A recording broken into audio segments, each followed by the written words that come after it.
This happened last summer and started pretty much a year ago. I am a guy who spends quite a lot of time in front of my computer, and my room back at my parents' place has a window facing the road in front of the house. My computer is located next to the window, and when I'm sitting by it, I have that window to my right side. This means that if someone walks past the house, they can see me by the computer, and I often tend to look out the window whenever I see someone walking past in the corner of my eye. No big deal. So this all started when I noticed this woman, somewhere in her 20s, maybe early 30s, walking by quite often, as in 5 or 10 times every day. No big deal, of course. She probably just lives nearby, I thought, which I later found she did. This woman had a very uncomfortable look to her. It didn't look like she had showered in a while, and she had this extreme smile on her face, constantly, as if someone had stapled her face into that expression. I didn't think much about it until I noticed that she started trying to make eye contact with me. Since she walked by my window so often, I often caught her in the corner of my eye and unintentionally looked at her. Every time she got eye contact, she would start giggling/laughing uncontrollably. This went on for a week or two. I just thought she was mentally ill or something and didn't think much about it. Then one day, she walked past an insane amount of times, as in 15 to 20 times in a couple of hours, and each time she was constantly looking into my window when walking by. This is when I started getting uncomfortable. After unintentionally getting eye contact again, I quickly turned my eyes to the computer again, only to see in the corner of my eye that she had stopped, standing outside my window and looking right at me, laughing uncontrollably with her creepy smile on her face. I quickly pulled the curtains and tried to ignore it when I heard the doorbell. I opened the door, and there she was. I was home alone and starting to get some serious creeps. I was at the time babysitting my friend's poodle and picked it up to use it as some kind of protection. I said, "Hi," and she responded with a very, very happy, "Hello." She then said, "Now it's your turn." I had no idea what she wanted and only responded with, "Okay." She then started laughing a lot, as if she had just heard the best joke of her entire life. I started panicking and shut the door after quickly telling her to leave. I told my parents when they came home, and it turned out that this woman was an old student of my mother's. She said that she was mentally ill and that I shouldn't worry. Her visits outside my window continued every day, and I told my parents again that I felt uncomfortable. They then tried to talk to her to see what was up. My mom asked her why she did it, and she told her that she and I have some kind of supernatural connection in our heads, and that she and I have conversations with each other through some kind of telepathic way. We are made for each other and madly in love. That's when my parents started getting concerned. Her visits continued on a daily basis, and we visited the police to see what could be done. Their answer was that we couldn't do anything because of stupid laws in my country. She often rang my doorbell, but I had the sense not to answer. I noticed that as time went on, she got worse and worse mentally. She started to show aggressive behavior toward my parents when they asked her to leave. I have actually never seen my dad so uncomfortable and overprotective as he was at this time. He was worried as well. One day, something happened that was enough for me. It was Friday night, and I was home alone. I was watching TV and heard strange noises from the street. I peeked out the window, and there she was, outside my window, dancing, screaming, singing, and doing all kinds of strange things. I turned off all the lights in my house and pretended not to be home, but I could still hear her. She was still outside. My neighbors ended up calling me several times, asking if I was okay, and I said I was, but I wasn't. I was scared. My parents were hours from coming home, and all I did was watch TV, pretending not to be home. She stayed for an hour or two before leaving, and the week after, my parents and I decided to take action. We visited different mental hospitals in my county and tried to tell them what happened. But there was one problem. They didn't have her as a patient and couldn't help us. Neither could the police. To make the rest of the story short, this continued for the entire summer, and towards the end, she would often spy on our house, playing some sick game with a child she had started hanging out with. At this point, she was scared of us because she knew we had contacted the police and different doctors, and they were shouting things such as, "You see that house? Watch out for them, or they will call the police." She and the child would run and come back minutes later, repeating the same thing.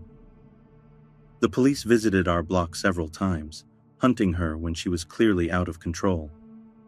There are so many incidents I can tell you about this story, but it would take way too long to tell everything. I don't live at home anymore, and I haven't been bothered by her since, except for the time she tried to contact me on Facebook, but I instantly blocked her.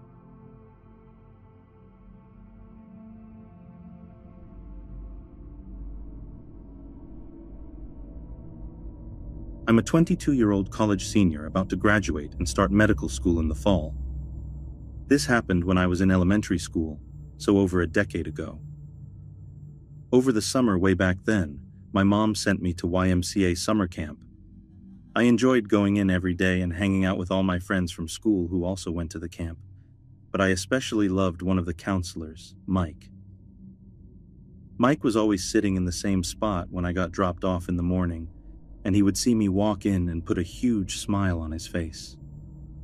We would always sit there and play cards or some other board game in the morning while all the kids were arriving. Once the day's scheduled activities started, Mike would always be the counselor in charge of my group.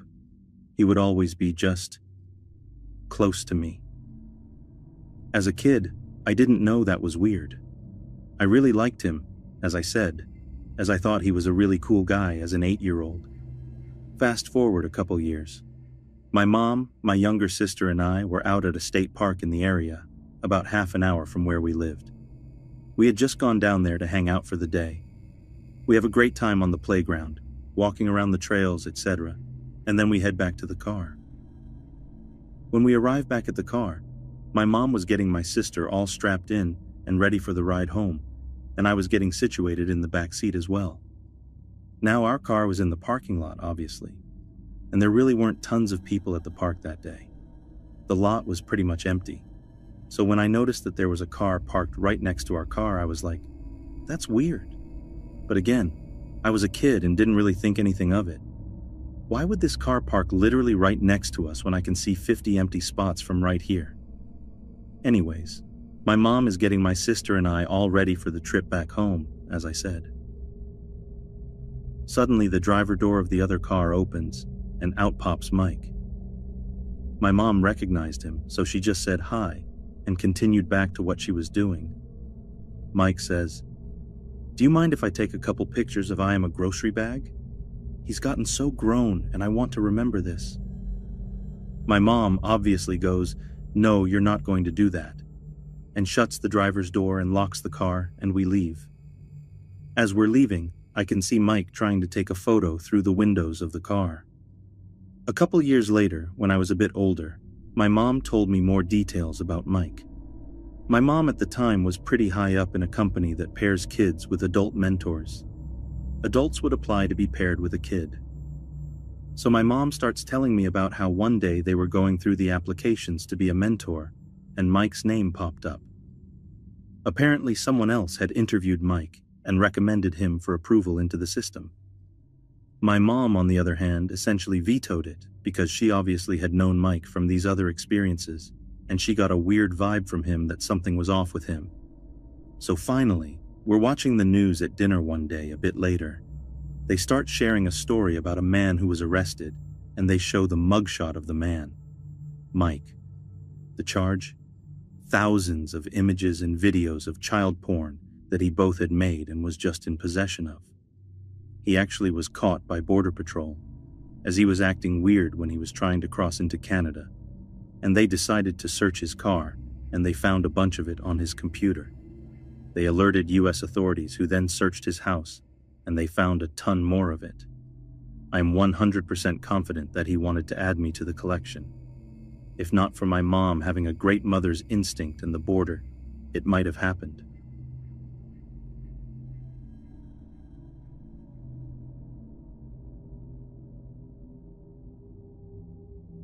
This experience happened to me when I was 14 years old. I haven't spoken to anyone about the event since it happened, not even my significant other. I'm 20 years old now, about to double major with my first 2 degrees in psychology and anthropology. Recently, for reasons unknown to me, the memories of this strange happening have resurfaced and continue to plague my waking thoughts, as well as my unconscious and subconscious. As we are taught in psychology, talking about the situation could help with repressed trauma. So here it goes. I live in the high desert mountains of Southern California, situated just below the Sierra Nevada, about 30 minutes west of Mojave. My town is no booming metropolis. At the time, our largest market was a Kmart, one of the last still in business, I might add, and we only had 4 stoplights in town. This takes place in a subsection of the town about 13 miles from the shops, banks, and restaurants, in a small community largely inhabited by retirees. It was smack dab in the middle of summer, and the temperatures were well in the high 90s. My nightly routine consisted of walking my Australian Shepherd. However, I would wait until it was almost dark to avoid the heat. I grabbed my phone, a small pocket knife, some headphones, my pup, and set out for my nightly walk. My community is also home to a significant number of equestrian riders as well as cattle ranchers. The trails I walked were designated horse riding trails set between pastures. That night, I decided to take the horse trail that stretches for approximately 2 miles between back-to-back paddocks. It's basically a long, narrow trail between very large backyards. My ending destination was the Equestrian Center, a communal equestrian park where all types of horse riders could enjoy various activities on their horses. Making my way through the sandy terrain of the trail, it was nearly dark now. The sky was becoming a deeper shade of blue every time I looked up, and my dog was becoming harder to see. I estimated my arrival at the Equestrian Center to be around 15 minutes from my current position, so I sent a text to my mother. "I'll be at the Equestrian Center in about 15 minutes. Could you meet me there? I'm too tired to walk back." My mother replied, "Sure, I'll leave in 10 minutes. At this point, I was just outside the east entrance of the Equestrian Center, where the Enchanted Forest Trail connects to the straight trail I was on, sort of like a 3-way intersection. You can either go left into the Enchanted Forest Trail or go straight into the Equestrian Center. Before I reached the intersection of the trails, I noticed a shift in my dog's behavior as she became anxious and seemingly worried. She had her eyes fixated on the forest and stopped dead in her tracks. I played it off as another animal within the forest, like a bobcat or boar, as they weren't uncommon in my area. I gave her a slight tug on her collar, although she was still incessantly focused on the forest. With a little more convincing, I was able to get her moving forward, pushing on towards the Equestrian Center, where my mother would be waiting for our arrival. It was nearly pitch black now, with only the moon guiding me with its low light. There was just the slightest visibility, forcing me to turn on my cell phone's dim flashlight. Entering the Equestrian Center, I noticed something that startled me immensely. A very tall person, a man, stood about 10 to 15 feet into the Enchanted Forest Trail with his back towards me, standing completely still, his head facing the sky and his hands open, palms pointing in front of him while his arms were at his side. He was tall, approximately 6 feet, with a slim build, short dark hair, and wearing what looked to be light blue scrubs, or at least a very thin blue napkin-like material, and he was barefoot. What startled me the most was his demeanor and what he was doing. His stance was enough to scare anyone in that setting, but as I approached him slowly, it appeared to me he was shaking, vibrating, or slightly convulsing, but doing so while standing up. It didn't seem like he had any control over it, although he maintained his balance perfectly. Scared and not entirely sure what to do, I asked him, "Hello, excuse me?" I paused momentarily and raised my voice slightly with the next question. "Is everything all right?" When I said that, he stopped shaking altogether, but still didn't turn around or move another muscle. He just remained in that same creepy position and didn't move. For a brief moment, I thought I might have been imagining this. I glanced down at my dog, and she was also concerned with the state and condition of this man, and began growling quietly. Then I knew it wasn't all in my head. When I looked back up, he had moved closer to me, about 7 feet closer, now almost on my trail's path. I had only looked at my dog for a split second, and he did it without making a sound. He still wasn't facing me either, and his hands were still open, head still facing the sky. I wasn't about to wait and see what this guy was doing or what his intentions were, so I slowly eased my way past him towards the equestrian center as quietly as I could before I felt that I was at a safe enough distance to start sprinting as fast as I could away from this guy. When I reached the first arena of the equestrian center, I looked back in the direction of the forest, completely out of breath. And there he was. The man was standing on the edge of the trail outside of the forest, facing me. I was too far away to see his face, and frankly, I didn't want to. I couldn't make out his features.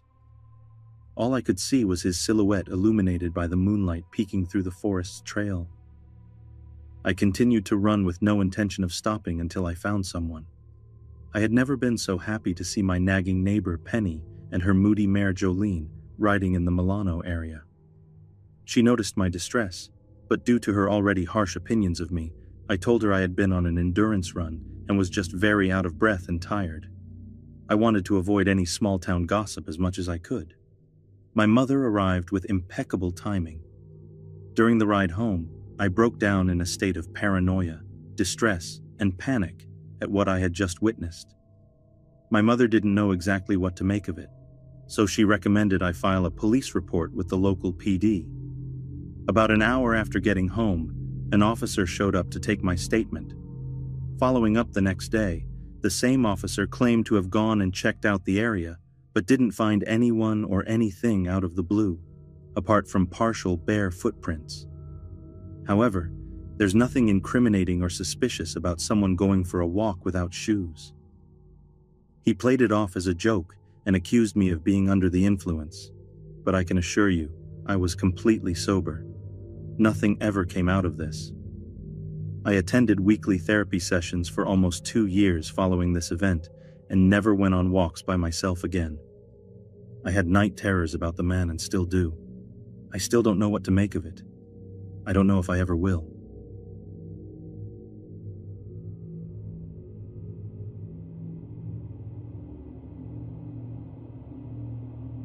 A few years ago, I worked at a Jewish summer camp in North Georgia. As many of you might know, Georgia is a fairly conservative state and predominantly Christian. There are small Jewish communities and a few summer camps. I'd say this camp was more culturally Jewish than religious. There were no religious requirements or religion-specific focus. Rather, it was a place for kids who were often in the minority to meet other kids like them. Staff came from all over. We had many Australians, lots of Brits, a few Israelis, and people from various areas of the USA. Each night at around 10, most of the staff could go out on the town for a couple of hours. Enough staff remained behind to watch over the cabins. We rotated. This particular night, a group of about 5 of us decided to go to a local bar to grab a few beers. It had been a hot day and was a humid night, so we decided to sit outside on the patio. For some backstory on the town, generally, we were extremely well received by the community despite our differences. We brought in lots of revenue for the town during the summer. We bought supplies at the local Walmart and often took the campers on tubing trips, or occasionally out to dinner after a long hike on the Appalachian Trail. It was midsummer, so we'd been out to the bars in the area many times already that session. The 5 of us sat around a table, drinking and discussing the events of the day, as fellow employees typically would after work. About 30 minutes in, a white man in his 20s came up to our table. I distinctly remember a jagged scar on his cheek, but didn't think much of it at the time. He introduced himself, and then told us that he was having a party that night at his place. "Anyone can come," he said. Black, white, gay, straight. I found it odd that he'd open his speech with that disclaimer. Of course, the party should be open to everyone. Why did he feel the need to specify? But we'd all had a few beers and were feeling pretty loose. He talked for a bit longer, and nothing really seemed off. We told him we were working at a camp in the area and couldn't stay out, so we'd probably be heading back soon. An hour later, our group went out to the parking lot to get into the car. As we approached it, we saw the same guy come out of the shadows. He had a buddy with him with a shaved head. His expression was incredibly hateful. His eyes had changed. He pounded his fist into his hand, then took off his shirt and revealed a poorly inked SS tattoo. My stomach dropped. One of the bigger guys in my group, Kevin, immediately reacted by pulling a knife out of his back pocket. At summer camp, most of us staff carried knives. We spent a lot of time building campfires, etc. The original guy started shouting some anti-Semitic remarks and told us he was going to beat us down. Kevin started walking toward the two guys, but we pulled him back. He told us his buddies were on the way. Sure enough, some more guys started walking into the parking lot. It's all kind of blurry here. I remember jumping into one of the cars, pulling Kevin with us. It felt like we were surrounded, though there were probably only 7 or 8 of them. Rocks were thrown at the car. We sped off. My heart was beating like crazy. We never went back to that bar. On the bright side, when we told the story to the competing bar in town, the bartender lined up 6 shots, cheered us, and said we'd always be welcome in his bar in that town.